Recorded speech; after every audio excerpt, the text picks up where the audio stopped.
He held my son in his arms and said, "Welcome to the world, little Michael." But his voice cracked on my brother's name. I thought it was emotion. I thought it was love. Turns out it was guilt, because 6 years later, my mother's will didn't leave her house to me. Not her savings, not even a family photo.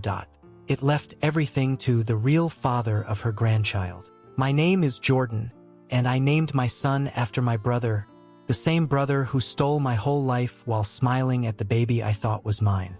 Growing up, Michael, my older brother, was my hero. The kind of guy who'd pull you out of a ditch without asking how you ended up there. He was the calm in the chaos, the one who patched up scraped knees and bailed me out of detention when our parents couldn't make it. When our mom got sick, stage 4 ovarian cancer, he was the one who kept things together. Drove her to chemo, sat with her through the worst of it. I pitched in, of course. I paid bills, cleaned, did what I could. But emotionally, he was her rock. I was the support beam leaning on him. When she passed, it was Michael who delivered the eulogy. Not a dry eye in the room. I watched him hold it together for everyone, especially for me. So when my son was born 2 years later, naming him Michael felt like the most natural thing in the world. Everyone cried when I told them. Everyone except him. He smiled, but it never touched his eyes. I thought he was just being humble. Now I know better. My son's mother, Rachel, and I met at a 4th of July barbecue in our late 20s. She was smart, stunning, and sarcastic in a way that kept me on my toes. We moved fast, maybe too fast. Within a year, we were living together. A year later, she was pregnant. We were both shocked, but happy. Michael was the first person I called. He showed up with a six-pack and a grin, hugged me like he meant it. He was around for everything. Doctor's appointments, late-night cravings, even the delivery. He held Rachel's hand when I passed out in the delivery room. I woke up to see him holding my son. At the time, it felt poetic. Now it makes me sick. Things started to sour when Rachel and I moved in with my mom a few years after she was diagnosed. We weren't doing great financially, new baby, rising rent, job instability. My brother was doing better. He'd recently sold a startup and bought a condo downtown. I never once asked him for money, but he helped anyway. Diapers showed up on our porch. Groceries, even a new stroller I never asked for. I thought he was just being generous. I didn't realize he was buying off the guilt. The first crack in the glass came when I walked into the kitchen one night and found Rachel sitting in the dark, crying. I asked her what was wrong, and she just shook her head. "I'm tired," she said. "So tired." I assumed it was postpartum. Or maybe stress. She never wanted to talk about it, always brushed it off. But once I caught her staring at Michael, my Michael, with this look I couldn't place. Grief, regret. She kissed his forehead and whispered, "You have no idea." I thought it was just a tired mom being emotional. Now, I know it was a confession I didn't understand. At my mom's funeral, Michael barely looked at me. He gave a speech again, always the golden son with the golden voice. But something was off. His hands shook. His voice wavered. That night, he got drunk. Really drunk. Told me he loved me. That I was a better man than him. I laughed it off. Hugged him. "I love you too, man." I should have asked what he meant. 6 months later, the will arrived. And with it, the betrayal. I leave the house and remaining estate to Michael redacted. The real father of my grandchild. That was the moment the windshield of my life shattered. The real father of my grandchild. I read those 5 words until my eyes burned. Couldn't breathe. Couldn't think. Felt like someone shoved my head underwater and just held me there. I waited. Told myself it had to be a mistake. Maybe my mother was confused when she wrote it. Maybe her mind was slipping near the end. But her signature was solid. Witnessed. Notarized. And everything, the house, her savings, the family heirlooms, was left to him. To Michael. My brother. My best friend. And, as I now knew, my son's real father. I sat at the kitchen table, the will in one hand and a box of her things in the other.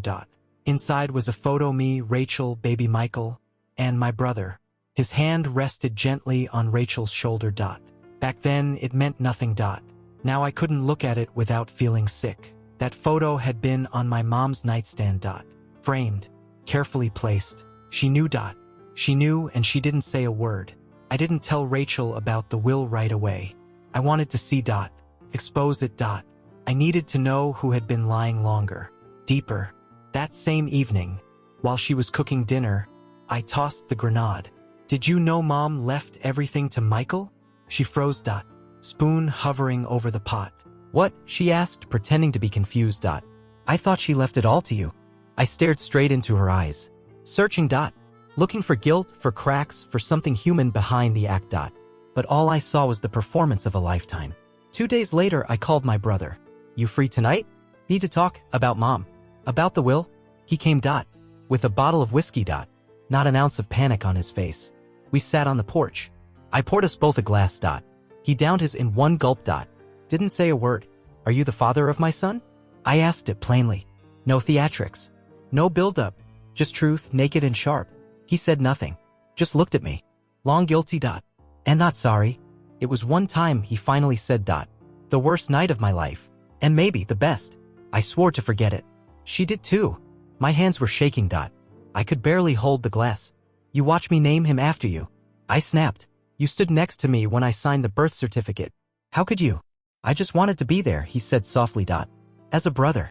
As an uncle. As something. You're AF *****ing traitor, I whispered. He stood up slowly. Dot. I'm not asking for forgiveness. I know I won't get it. He left. Dot. And I sat there alone, shattered. I could have forgiven him for almost anything. Dot. But not this. Not stealing fatherhood from me. And here's the cruel twist. My son, he never really looked like me. Dot. I always thought he took after Rachel. Dot. Now I know he took after him. The smile. Dot. The way he raises an eyebrow. Dot. Even his laugh. But I loved him anyway. Dot. Like breathing. Like instinct. Dot. I was his father not by blood, but by heart. But now I wasn't sure that was enough. That night, for the first time ever, I thought about walking away. The next morning, I woke up to the sound of my son's laughter. 7 years old. Missing a front tooth. Dot. Sitting at the kitchen table with cereal stuck to his cheek, talking about some dream with dragons and pancakes. Dot. And I just stood there. Frozen. He didn't know. Dot.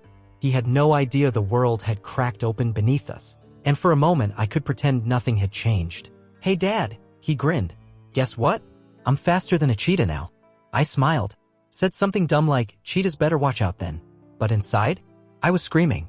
Because the boy who called me Dad might start calling someone else that one day. I couldn't hold it in anymore. That night, I told Rachel.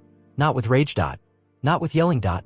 Just quiet, sharp honesty that cut deeper than screaming ever could. I know. Her face dropped. Dot. I didn't need to say more. I read the will, I said. Dot. I talked to Michael. Silence. She sat down like her legs had given out. It was a mistake, she whispered. A stupid, broken mistake. I didn't speak. I let the quiet suffocate her. It was right after your mom got diagnosed. You were drowning and I was lonely. Michael came by to help with the baby shower planning and Don't, I said.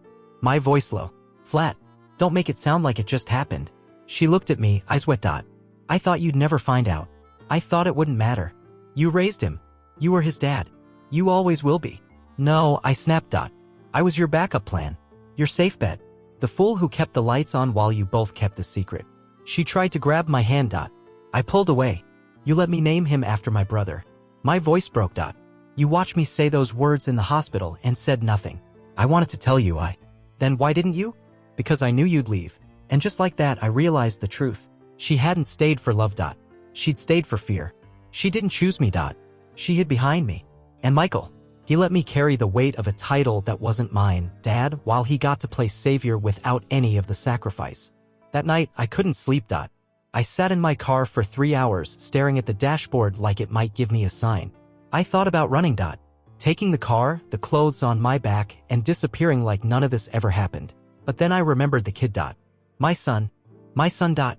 He may not be my blood, but every scraped knee, every bedtime story, every nightmare soothed, that was me. Not Michael. Dot. Not Rachel. Dot. Me. So I made a decision. I wasn't going anywhere. Dot. But they were. The next day, I called my lawyer. Can I sue for full custody if I'm not the biological father? There was a long pause. You can petition under de facto parent status, she said carefully. You've raised him. You have a strong case, but if the biological father contests, he won't, I said. He better not. The hardest part wasn't calling the lawyer. Dot. It was packing a bag for my son without breaking down. I kept it simple. A few shirts. His favorite pajamas. The worn-out dinosaur blanket he wouldn't sleep without. Rachel watched from the hallway, arms crossed, lips trembling. "You're being cruel," she whispered. I zipped the bag. "No," I said. "I'm finally being honest. The court process wasn't fast.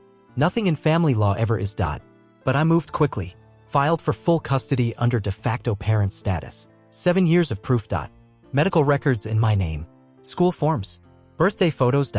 Every scraped knee I patched. Every nightmare I calmed. I laid it all out. And then I made my move public.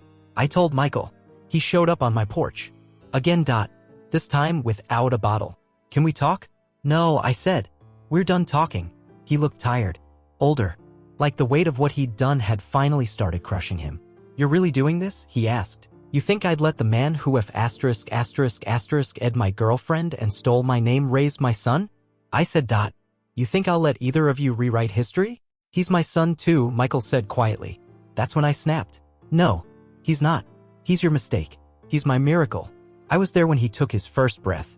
You were too busy hiding behind your silence." I could see it hit him. Not like a punch, more like a slow implosion. He didn't try to fight me. Didn't raise his voice. But he said one thing that chilled me. "If the court asks for a paternity test, you know how that ends." That night, I sat with my lawyer who laid out my odds. "You've got history. You've got consistency. You've got love. Judges value that. But if either Rachel or Michael pushes for biological rights, it could get messy. What do I need to win?" I asked. "Proof of abandonment," she said. "Or something nuclear." So I started digging. Old texts, emails, calendar entries. And that's when I found it. A doctor's appointment. Dated 2 weeks before the birth. Marked with one word, Michael. It was his handwriting. His name. Not mine. He'd gone with her. Before the delivery. Before everything. He knew. He always knew. I confronted Rachel. "You let me decorate the nursery while he held your hand in the OB/GYN. She didn't deny it. Just sat there with her face in her palms. "I loved you," she said through her hands. And I loved him. I was broken. Confused. "No," I said. "You were selfish. You let me build a family on sand." A week later, Rachel filed for joint custody, trying to keep the peace. But Michael? He filed nothing. Not a word. Not a claim. Not even a whisper in court. He disappeared. And when the court date came, the judge read over my history, looked at the years of evidence, and said 5 words I'll never forget. "This man is the father. Not by blood. Not by name. But by action. By choice. By love." I walked out of that courtroom with full legal custody. My son held my hand the whole way. And that night, I tucked him into bed like I always did. Kissed his forehead. Turned out the light. "Dad?" he whispered. "Yeah, bud. I'm glad you're mine." It had been 4 months since the court hearing. 4 months of peace. Of bedtime stories, clean starts, and rebuilding a life that had been shattered from the inside out. Rachel had moved into a small apartment across town. We had an uneasy truce, drop-offs, pickups, scheduled weekends. She never brought up Michael. So when I opened my front door one Saturday morning and found him standing there, unshaven, thin, eyes bloodshot. I froze. He looked like a ghost wearing my brother's face. "Jordan," he croaked. "Can we talk?" I didn't invite him in. Didn't offer coffee. Didn't say his name. He stood on my porch like a man begging the world not to collapse beneath him. "I messed up," he said. "I know that. I let you do everything. Be the father, the provider, the protector. I let you carry a name I should have honored, but instead I destroyed it." "You didn't just mess up," I said. "You rewrote my life and handed me the draft like it was yours to edit." He nodded. Then he said the one thing I didn't expect. "I want to meet him." I didn't answer. I couldn't. My hands curled into fists at my sides. "You think you can just walk in now? After years of silence? After a court stripped you of any claim?" "I'm not trying to take him," Michael said. I want to know him. As an uncle. As someone who loves him." "You had 7 years," I snapped. 7 years to love him. You chose shame over responsibility. You don't get a parade for crawling back." But something about his face gave me pause. He looked like someone who hadn't slept in days. Like the guilt had finally broken through his armor. He pulled something from his coat, a photo. Old, faded. A picture of me, him, and our mom. Taken in the backyard, one summer when we still believed in forever. "He deserves to know where he came from," he whispered. "But more than that, he deserves to choose. Not just be hidden from the truth." I said nothing. And for the next week, I didn't sleep. I watched my son draw comics at the kitchen table. Watched him fall asleep on the couch during movies. Watched him walk, talk, breathe like the little boy who called me dad with his whole chest. Would telling him the truth take that away? Would hiding it one day turn me into the thing I hated most, a liar? So I talked to a therapist. Then a child psychologist. Then a lawyer. And finally, I talked to my son. We sat on the back steps just after sunset. Crickets humming. The air warm. Hey bud, I said. Can I tell you something kind of important? He looked up, chewing on the string of his hoodie. Sure. And then, with all the careful words I could find, I told him. That man you sometimes call Uncle Mike, he's actually something else too. He blinked. Quiet. Processing. What do you mean? He's your biological father. A long pause. Then, softly, so you're not my dad? My throat clenched. No. I'm your real dad. I just didn't make you with my DNA. I made you with everything else. With my time. My heart. My love. He was quiet again. Then he leaned into me. Okay, he whispered. You're still my dad. Later, he asked if he could meet Michael again. I let him decide. And he said yes. They met at a park. No drama. No tears. Just a boy, a man, and a long overdue hello. Michael brought a photo album. Told him stories about grandma. About our childhood. About the name they shared. And when it was over, my son ran back to me. Smiling. Can we get ice cream now, Dad? Of course, I said. Because I had already won. 2 years have passed. My son just turned 9. He still goes by Michael. Still laughs like he invented joy. Still calls me Dad like it's the only name that ever made sense. Some days I forget the past entirely. Then something small, a look, a gesture, a moment reminds me I almost lost everything. But I didn't. I fought. I stayed. And the name I once gave him in honor of my brother. He wears it now with pride because it no longer belongs to him. It belongs to the boy who made me a father. Rachel and I remain civil. We co-parent. She's in therapy. Still quiet around me. Still heavy with regret. She asked once if I hated her. I told her the truth, no. I just stopped loving the version of you who let me carry this lie alone. She nodded. Didn't argue. Because what else could she say? Michael, my brother, stayed in the picture. Barely. He sends birthday gifts. Cards. Occasional awkward visits. He knows the door isn't closed, but it isn't wide open either. He had the chance to be a father. He passed. That choice? It speaks louder than any court ruling ever could. The other night, I was tucking my son into bed when he asked something I didn't expect. Dad, do you ever wish I was really yours? I blinked. Sat down beside him. And thought about how to answer. Then I said, you are mine. In every way that counts. I wouldn't trade you for 100 kids with my DNA. He smiled. Then said something that floored me. But I think I'm lucky because I have your heart and that's stronger than blood anyway. I stepped out of his room and cried in the hallway. Not because I was sad. But because, for the first time in years, I finally felt seen. Not as the man who got betrayed. Not as the backup plan. Not as the fool who raised another man's son.